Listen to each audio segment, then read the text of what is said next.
উলুবেড়িয়ায় BJP কর্মীর বাড়িতে বোমাবাজি, অভিযোগের তীর তৃণমূলের দিকে। বিজেপির এক কর্মীর বাড়িতে বোমাবাজি করা হয়েছে। তৃণমূল আশ্রিত দুষ্কৃতীর এই ঘটনা ঘটিয়েছে বলে অভিযোগ। ঘটনাকে কেন্দ্র করে এলাকায় ছড়িয়ে পড়ে চাঞ্চল্য, শুরু হয় রাজনৈতিক চাপানুতর। মঙ্গলবার রাতে ঘটনাটি ঘটেছে উলুবেড়িয়ার ধুলশিমলা রামচন্দ্রপুর এলাকায় বিজেপি কর্মী সত্যবান মণ্ডলের বাড়িতে। যদিও অভিযোগ অস্বীকার করেছে তৃণমূল নেতৃত্ব। খবর পেয়ে ঘটনাস্থলে পৌঁছায় উলুবেড়িয়া থানার পুলিশ। এই বিষয়ে সত্যবান মণ্ডলের দাবি, এদিন রাতে তৃণমূল আশ্রিত দুষ্কৃতীরা তার বাড়ি লক্ষ্য করে দুটি বোমা ছোড়ে। বোমার আঘাতে তার বাড়ির চালের একাংশ পুড়ে যায়। ভোটের আগে থেকেই তৃণমূল কর্মীরা তাকে হুমকি দিচ্ছিল বলে অভিযোগ। তারপর এই বোমাবাজি বলে জানিয়েছেন তিনি। বাড়ির চালে আমরা এই ঘরেই ঘুমোচ্ছিলাম। কটার সময় তুমি? 1:45। কারা মারলো বলে মনে হয়? আমার তো মনে হয় এখানে মনে করার তো কিছু নেই, টিএমসি ছেলেরা মেরেছে। দেবার পরে ভোট বেঁটে যাওয়ার পরে হঠাৎ কালকে রাত্রে 1:45-এ এরকম আমার ঘরে বোম মারে। আমি আমার স্ত্রী ওই ঘরেই ছিলাম। তারপর কি হলো? তারপরে রাত্রে এরকম দেখে আমি ওই ঘর থেকে বেরিয়ে যাই। বেরিয়ে যাওয়ার পরে কোথায় মারে? বমটা আমার ঘরের চালে মারে। কি অবস্থা চালের? চালের অবস্থা খুব ভাঙচুর হয়ে গেছে। চালের অবস্থা এখন খুবই খারাপ। কটা বম মেরেছিল বলে? দুটো বম মেরেছে।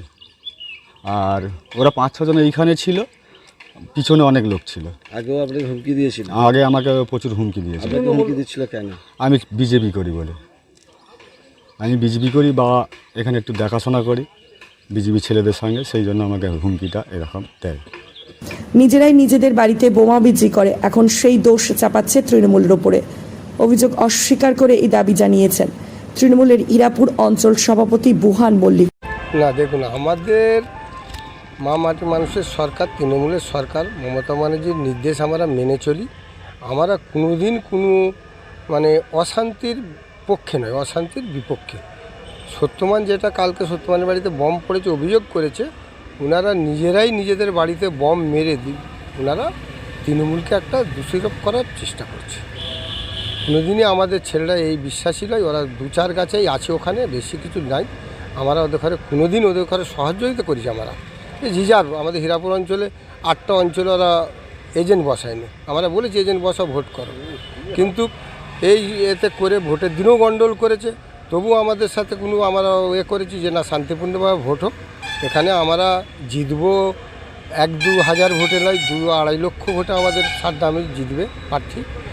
তো সেই অভিযোগ করছে যে ওকে আগে ভোটের আগেও হুমকি দেওয়া হয়েছে। না, উনি অনেক লোককে হুমকি দিয়ে বাইরেছে, বা আমাদের দীর্ঘ তৃণমূলের পতাকা থেকে, তৃণমূলের ব্যানার থেকে সমস্ত ছেড়ে ছাড়ে জলে ফেলার থেকে উনি করেই চলেছে। আমাদের তরফ থেকে না কোনোদিনই হুমকি দিই না। আমরা যদি হুমকি দিই তাহলে উনি এলাকায় থাকতেও পারবে না। বোমটা তাহলে মারলো? বম ওই সত্যমানেরই লোক মেরেছে। যে ছেলেগুলো মেরেছে, আপনাদের দরকার হলে সেই ছেলেগুলোকে আমরা চিহ্নিত করে দেবো, ওরই ছেলে মেরেছে। পুলিশকে কি বলবেন? পুলিশকে আমরা ভালোভাবে ইনকোয়ারি করে সত্যি যে তদন্ত করে দেখুক, দেখে যেটা সত্যি সেটা আমরা চাই সামনে নিয়ে আসুক। ঘটনার সত্যতা উদ্ঘাটন করতে ইতিমধ্যেই তদন্ত শুরু করেছে পুলিশ।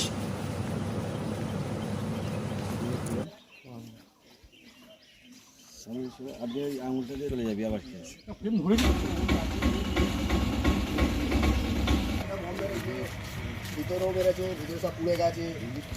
একটা 45 নাগাদ হয়েছে এটা, ঠিক আছে। ওখানে পোস্টার ছিল, পোস্টারের আলো বন্ধ করেছে।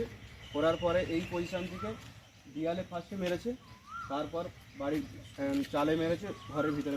বাড়ির ভিতরে কেউ ছিল? বাড়ির ভিতরে ছিল, কাকা কাকিমা শুয়েছিল এই ঘরের ভিতরে। একদম একটু তফাতেই পড়েছে, ঘরে চক্র শুয়ে আছে, তখন ছেড়ে একটু তফাতেই পড়েছে বমটা।